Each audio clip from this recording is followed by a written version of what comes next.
Hello everyone, welcome back. Today we're going to be talking about 9mm AR awesomeness, okay? If you don't have a 9mm AR, I really recommend that you get one. There's lots of good reasons to have with them. It is a great training tool, okay? It allows me to do a lot of the CQB work. If you look at those steel targets over there, those are about 10 yards, okay? I can't shoot steel targets at 10 yards with 5.56. It's just, I might get some fragments or pieces of the target back in my face. You can shoot it with this 9mm, right? So this 9mm AR. This is the Palmetto PX9. I can lock the gun open, put my mag in. It takes standard Glock mags, which is a great convenience for me. The thumb safety works the way it normally works on an AR. Again, I can do a lot of my CQB training. The only bad thing is it doesn't lock open on the last round, okay? Now, there are other 9mm ARs out there that do lock open on the last round. They do tend to be more expensive, or a lot of times there tends to be reliability issues when they have that last round bolt hold open, okay? So for me, it's like it's not worth the extra expense.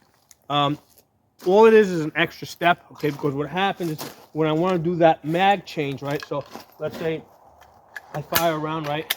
I go click, okay? I'm not going to know that the gun's empty until it goes click. And what I got to do is I got to basically drop my magazine, okay? Open up the chamber, look at it, make sure that the gun's actually open. I don't have a jam. Put my safety on, put the next magazine in, and then chamber it again. So what it requires me to do is run the charging handle twice. Once to check to make sure that that I don't have a jam, and then the second time to actually after I load the next magazine and put the next round in. Okay. So, in case you guys haven't noticed, okay, the difference between the price of 9mm and the price of 5.56, okay, for 1,000 rounds, 5.56 is double right now, okay. 5.56 was always a little bit, or 5.56 223 was always a little bit more expensive, but it was never double, right? I never saw that much of a difference. Now there have been time periods where the price went up proportionately on both, but what's happening right now is between this war between Russia, Ukraine, crazy stuff happening in the Middle East. I'm hearing that that the military is short on ammo because they've been shipping everything to Ukraine. It's been driving up the price on 5.56. Just this past week, I was able to get 1,000 rounds, okay, of this Sterling, okay.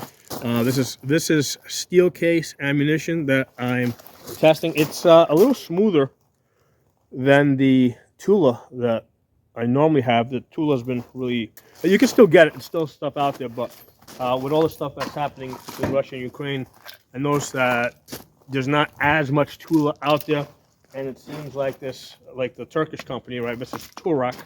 Okay, it's a Turkish company. It looks like they're trying to step in and pick up on Tula's business. Personally, I'd rather be buying from Russians than from Turks, but anyway, I go on AmmoSeek. I see what's available. I'm not too crazy about the remanufactured stuff because a lot of times there's consistency issues with that. At least with the steel case, if I get whatever 1,000 rounds, 4,000 rounds, it tends to it's consistent. Okay, with the remanufactured stuff, I don't know if I get remanufactured from one company versus another, what I'm actually getting. So that's why I just prefer, on the cheap side, I prefer just steel case ammunition. I'm gonna do a full review on this stuff. So far, I've been able to hit 3 inches at 100 yards. It seems to be pretty consistent. So I'm still testing that out. But anyway, in this video, I wanted to focus on the 9mm AR. If you don't have one, you should have one. Now, they do tend to be a little bit more expensive than standard AR-15s. I'm guessing because standard AR-15s are standardized, right? Mil spec. So if you get a budget AR, they'll usually come in at somewhere around $500. The 9mm ARs, if you go to Palmetto, they're going to come in somewhere around $700. Okay, sometimes you get them a little cheaper, sometimes they can be more expensive, but they tend to be a little bit more. They tend to be a little bit more expensive. What I recommend that you do is you go to Palmetto's website, get the lower separate. Okay, have that shipped to your FFL.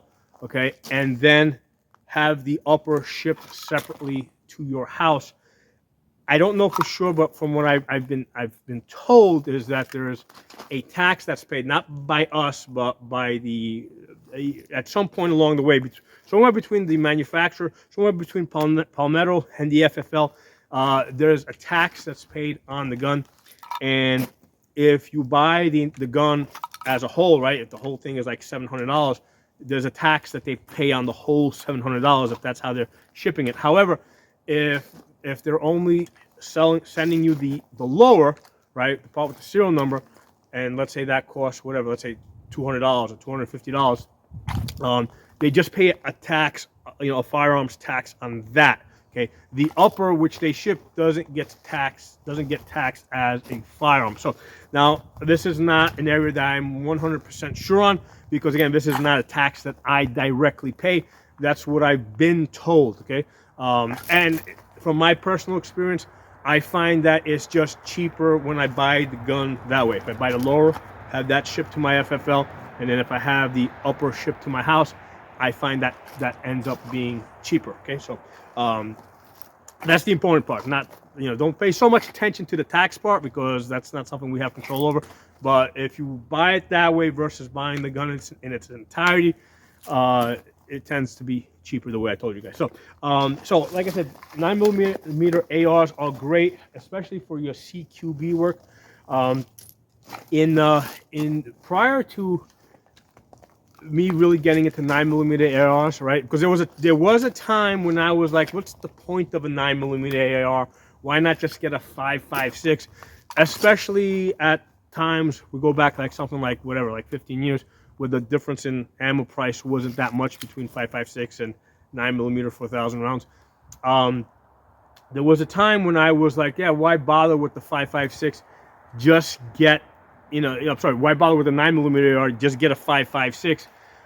However, that was before I was doing like CQB work on steel targets up close. Okay, you can't do that with 5.56. You can do it with 9mm. I mean, you still gotta be back, at least. I mean, I'm back about 10 yards here. Be back at least, I could probably get a little bit closer than that. Could probably get to, I don't know, maybe about 7 yards. Make sure you got eye protection. But the point is that I definitely can't get that close shooting 5.56 at steel plates. Okay, so there's a big benefit there. Also, realistically speaking, unless I'm shooting at like past 100 yards, I have no trouble hitting my target with 9mm. Okay, so it's only after 100 yards where 5.56 really starts making, you start getting that accuracy difference and that ballistic advantage of the 5.56. There's also an advantage to using 5.56 for home defense, because you're shooting, let's say, a 55 grain bullet. As it goes through multiple barriers, right, and multiple layers of sheetrock, the 5.56 223, because it's smaller, it tends to break up faster as it goes through multiple barriers, versus the 9mm, which is it's got twice as much mass, that tends to hold together better as it goes through multiple barriers, right? So that's why, like, SWAT teams, they no longer use MP5s, they use 5.56, because they tend to less over penetrate. And if you're really concerned about that, get yourself a 45 grain 5.56 223, right? So the 45 grain, just because it's even smaller, is going to break up even faster as it's going through multiple barriers. Okay, so for home defense, I recommend, yes, use an actual AR-15 that shoots 5.56 223.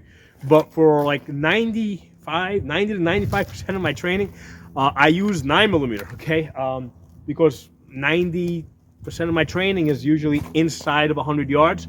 Okay, and it's on steel targets, and I do lots of it, right? And also when I'm training people, if I'm training beginners, obviously I'm not having them shoot past 100 yards. You know, if I'm at a gun range training beginners, they're all shooting usually within 50 yards. So the 9mm AR is more than adequate. And then there's an advantage, right? Because if I train people on 9mm AR, I can use the same magazines, the same ammunition, and go back and forth from rifle to pistol. So there's also a training advantage, you know, in being able to go back and forth between, let's say, a 9mm AR and a Glock 17, right? I always train people on a 9mm AR first, because a lot of things that they learn on this will carry over to the pistol. Okay, like for example, if they're using a red dot, I'll tell them focus on the red dot, make sure it doesn't move off the target. It's a lot easier to train people on a rifle to do that, and then tell them to do the same thing on a pistol. Okay, and also I've done another video where I've added the 9mm AR to my must-have list for the Brandon Apocalypse. Okay. So I used to have an AK-47 on there, which it's still a great gun, but I removed the AK-47, right, and then I added the 9mm AR. So the way that list stands right now, your regular AR-15 is your first gun, your Glock 17 or 19 is your second gun, your 9mm AR is your third gun. Okay, fourth gun is a 22 conversion bolt for your AR-15, right? So you can also shoot 22s out of it. That replaced the Ruger 1022. And then the fifth gun is some type of a shotgun, something that shoots 12 gauge, so that you can do your bird hunting, or you could catch small animals that are running. Not for self-defense. We don't use 12 gauge for self-defense. It's just, I mean, ARs are a much better choice. Okay. But I've done other videos on that. Won't get too deep into that, But the 9mm on that list, and one of the things I tell people is in a shit hit the fan type of situation, you want to conserve your 5.56 ammo. So for hunting small animals, and in the apocalypse, right, you got corpses lying all over the roads. The dogs and cats are what's going to be eating those corpses and multiplying. Okay, the deer are all going to disappear. You're not going to be deer hunting. Okay, dogs and cats are what are going to start multiplying, feeding off the rotting corpses, and you'll be able to hunt wild dogs with your 9mm AR and conserve your 5.56 ammo, right? Conserve your for the for two-legged predators, right? So now the other advantage to the 9mm AR that I have found is, prior to getting the 9mm AR, okay, every 4 or 5 years I would basically shoot out the barrel of an AR-15. Okay, I would shoot it out because basically AR barrels are good for maximum something like 22,000 rounds. Okay, and again, that also depends on how hot you get the barrel. Okay, so if you do like a lot of like fast shooting, if you do like lots of back-to-back magazines, like 6 mags in a row, and you do that frequently, that's going to wear out your barrel a lot faster because the barrel is going to get a lot hotter. Okay, and if you shoot at a slower frequency, you can run it out to about 22,000 rounds. Okay, if you don't get the barrel that hot that often. The 9mm, I can actually speed shoot it. I can do like 6, 10, 15 magazines back to back. The 9mm is, because it's going slower, right? It's only going at about like 1,200 feet per second versus 3,000 feet per second. Because it's running slower through the barrel, it's burning less gunpowder. It heats the barrel up less. Okay, so you can easily do, let's say, 20,000 rounds on a 9mm AR, and you're not anywhere near the end of the life of that barrel because you're not heating up the barrel that much.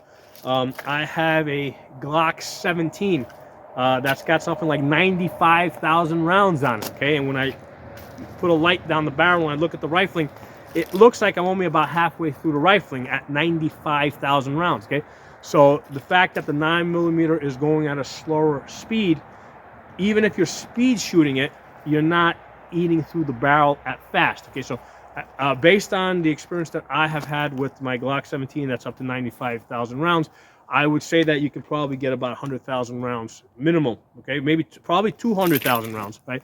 Because I'm only about 50% through that barrel. So anywhere, but let me just go with the numbers that I know. I know I can get you guys up to 100,000 rounds on an AR barrel, provided that you don't have any squib loads, or you don't damage the barrel through some other way, like shooting a squib load and then shooting another round into that, and just damaging it through that. If you don't have anything like that, you can get 100,000 rounds plus on these 9mm AR. So doing most of your training on your 9mm AR will extend the life of your AR-15. Okay, so I hope you guys enjoyed the video. I just wanted to share that with you, especially, the motivation today was just this price difference between the 9mm and the 5.56 223. The 9mm, I was able to get 2,000 rounds. 2,000 rounds cost me $500 with shipping and taxes from Global Ordnance. I just got that this past week. Okay, Global Ordnance. So that works out to like something like $12 a box, with taxes and shipping. Okay, so you definitely should have a 9mm AR, in your toolbox. Okay, so hope you guys enjoyed the video. I'll talk to you all soon.